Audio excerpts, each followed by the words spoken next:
प्यारे दोस्तों, अगर मैं आपसे एक सादा सा सवाल पूछूं, दुनिया का अमीर तरीन शख्स कौन था?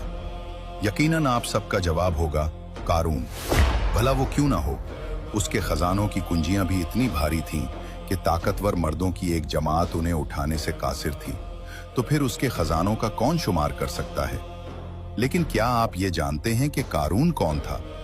उसने ये बेशुमार दौलत कैसे और कहां से जमा की? इसके पास ऐसा कौन सा इल्म था जिससे वो दुनिया का सबसे अमीर शख्स बन गया? और उससे भी अहम बात यह है कि उसकी मौत के बाद ये सारा खजाना कहां चला गया? और क्या वाकई अब तक इस खजाने तक पहुंचने का सिराग मिल सका है? ये तमाम तर अजीब व गरीब मालूमात आज की इस वीडियो में हम आपको बताएंगे। लिहाजा आपसे हमारी ये गुजारिश है कि हमारी इस वीडियो को एंड तक जरूर देखिएगा। सबसे पहले बात करते हैं कि कारून कौन था। कारून बनी इसराइल से ताल्लुक रखता था और खास तौर पर हजरत मूसा अलैहिस्सलाम की कौम में से था। जैसा कि अल्लाह ताला का फरमान है, बेशक कारून मूसा की कौम में से था, फिर उसने उन पर सरकशी की। कुरानी हवाला अल-कसस आयत 17-26। ये भी कहा जाता है कि वो हजरत मूसा अलैहिस्सलाम का चचाजाद भाई था। दोनों का नसब उनके बाप और माँ की तरफ से मिलता था।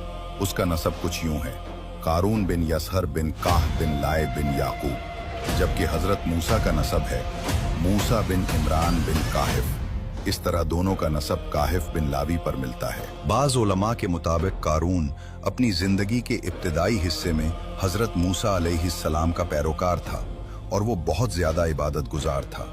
यहाँ तक कि कुछ रिवायात के मुताबिक उसने बनी इसराइल में से किसी और के मुकाबले में इबादत का ऐसा दर्जा हासिल कर लिया था जो किसी और को नसीब ना हुआ। ये भी कहा गया है कि वो 40 साल तक एक पहाड़ पर अल्लाह की इबादत के लिए गोशा नशीन रहा।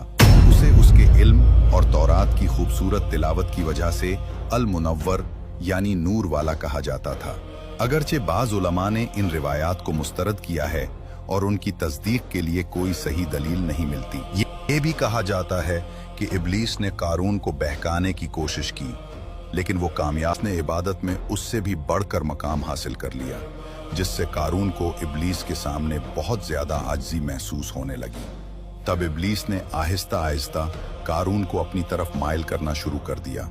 उसने कारून से कहा, हम लोगों के साथ न तो जमात की नमाज पढ़ते हैं और ना ही किसी जनाजे में शामिल होते हैं। मेरी राय है कि हमें भी उनके साथ शरीक होना चाहिए, क्योंकि ये भी एक इबादत है।